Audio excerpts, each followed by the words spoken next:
If you think back to the MLB trade deadline this year on August 1st, the Mariners' biggest move that they made was trading their closer Paul Sewald in exchange for outfielder Dominic Canzone, infielder Josh Rojas, and minor league second baseman Ryan Bliss. And well, after that Paul Sewald trade, the Mariners have just fallen apart, right? Their bullpen has just gone to waste. Because after all, in 3 out of their last 4 games, their bullpen has failed them as they've lost games in late or extra innings, 2 against the Orioles and then 1 against the Royals. They almost lost another game last night in extra innings. Clearly, the Mariners have lost this trade already, and the Diamondbacks are winning out with Paul Sewald, right?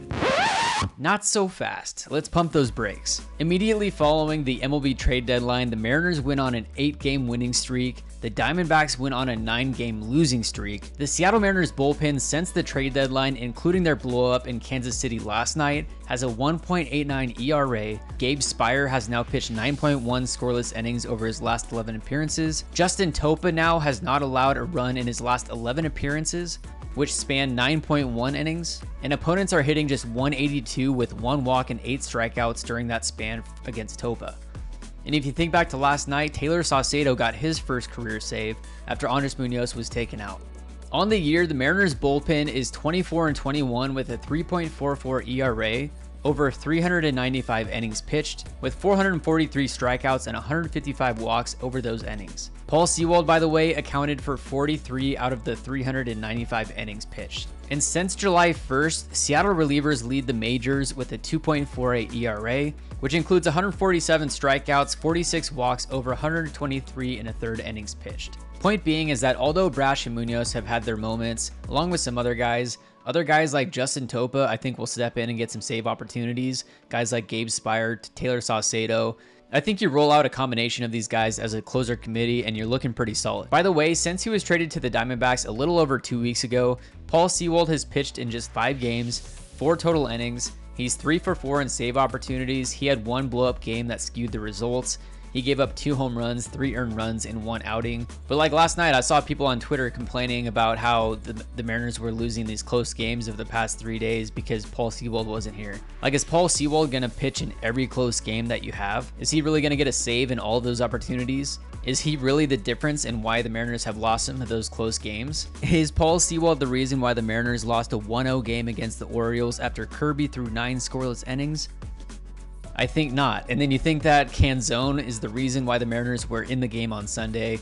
Dominic Canzone hit his first home run as a Mariner in the bottom of the 9th inning with 2 outs. Tied the game against the Orioles 3-3. They went to extra innings. Cedric Mullins just hits a moonshot, 2-run shot, which ended up being the difference. That home run came off of Trent Thornton. It was a fastball that missed over the middle of the plate, but he's another guy that can contribute with some solid innings. He's got some good stuff, and you put him in the Mariners pitching lab, you never know what they can make of him. And because of that pitching development, that's why they feel like they can trade a guy like Paul Sewald. And with Paul Sewald being 33 years old, 1.5 years left of club control, he was at the peak of his value, and now is the time to move him. And while the pieces that have come back to the Mariners haven't been lighting the world on fire, Dominic Canzone has a 176 batting average with the Mariners so far. That's across 37 plate appearances. Josh Rojas has a 222 batting average in Seattle. That's across 28 plate appearances. But hey, Josh Rojas contributed yesterday. He hit his first home run of the season. Better him than Colton Wong at second base. So you get 3 young controllable bats in exchange for a 33-year-old reliever with 1.5 years left on his contract. I've said it before, but you take that deal any day of the week. Add to it the fact that the Mariners have some pretty incredible depth in their pitching, extending down into the minor leagues. You got Ryder Ryan that just made his debut. Prelander Berroa is likely going to make an appearance in the bullpen again at some point this year. Also, with Emerson Hancock now being up in the rotation, at some point they're likely going to move one of those starters into a relief role. At some point, you'll likely have one of Bryce Miller, Brian Wu, or Emerson Hancock move into a relief role. You tell one of them to go out and throw 2 innings and see what they can do. And stay to the end of this video because I will include some post-game audio from Scott Service last night, talking about how important it is for these bullpen guys to just get experience in those situations. But after their win tonight in Kansas City, the Mariners are now 65-55. They are once again 10 games above 500. They're currently 6.5 games back of the AL West, the Rangers. And then in the wild card, they're currently 1 game back of the Toronto Blue Jays. They're 7-3 over their last 10. And they have one more game in Kansas City tomorrow before they head to Houston to face the Astros for 3 games, then out to face the Chicago White Sox for 3 games before coming back for a home series against the Royals. I already posted earlier today asking your thoughts on the Paul Sewald trade, so thank you for your responses. But again, let me know your thoughts in the comments below, and here's the Scott Service post-game from yesterday. What's the name of this stadium? Still Kauffman Stadium? Yeah, Kauffman Stadium has its challenges for us, for sure. Yeah, tonight's game, obviously, we did a lot of really good things offensively. Had some home runs, got their starter out early. I think like you're pretty good control of the ball game, and we opened the door for them. We did make a couple plays defensively. They got some big hits, obviously. With Junior, Selvey, their whole lineup. We couldn't put them away. And credit to their ball club. They keep fighting. They have some young guys, and they got an old guy in Selvey who are swinging the bat really well. But credit to our guys. When we can't get the final out there, and it's happened to us here too much here recently. We just keep fighting. Joked around with our team a little bit afterwards. We can screw some shit up, but we don't give up. And Ed, sorry I killed you, Shannon. Jeez. So again, even up the series, this isn't an easy place for us to win ball games. We've had a hard time closing them out. Like I said, you got to give them credit that we've opened the door, and once we open it, they kick it open even farther and make it tough for us. So I'll take any questions. But for a guy like Ty France, career-wise, he hits well here. Teo with 5 hits tonight. There were some good things. There was some awesome things offensively. Teo was on it all night. Ty had a great night. Huge hit. When all the momentum had switched back to them and it looked like, we're on our last leg there, he steps up to the plate and a huge hit. That's Ty France. And he's been going really good the last couple of weeks. We needed every hit tonight, every home run, and none bigger than the final one. We talked about him getting the ball in the air more, but the connection that he's making with breaking balls tonight, does that kind of also tell you? Well, Ty is a good breaking ball hitter. I think he's one of the best breaking ball hitters in the league when it's in the strike zone. And that's the biggest thing, is getting pitches that he can handle. And when he does that, he's really good. Somehow he keeps his hands back and he's able to get the barrel to the ball, swinging the bat really well. You guys have asked a lot. Brash, it's all year. You're asking even more of them now. Is it maybe a little bit too much, too soon? They're the best guys we have. And I think the biggest thing that we're learning, and they're learning, as you go through these things is, emotions run high. And I think it's something we talked about with our position players earlier in the year.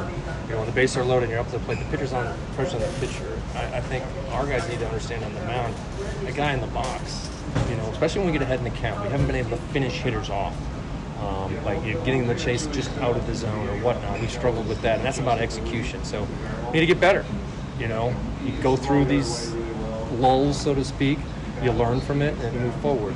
Stuff's still really good. We just got to execute better in those spots. Scott, we saw some weirdness on the bases tonight. At third base, were you arguing interference? Yes, the third base coach did touch the runner. He should have been called out. You can't challenge the play. Very frustrating. All the things you can challenge, but some of the stuff you can't. You get just a judgment call by the umpire. They didn't see it. They missed the play. And they admitted as much, but if they don't see it, they're not going to call it. But he clearly touched the runner. I think their hands almost hit. I didn't see the replay of it, but you could see it from where I was standing, and would have been a huge out in the game, obviously.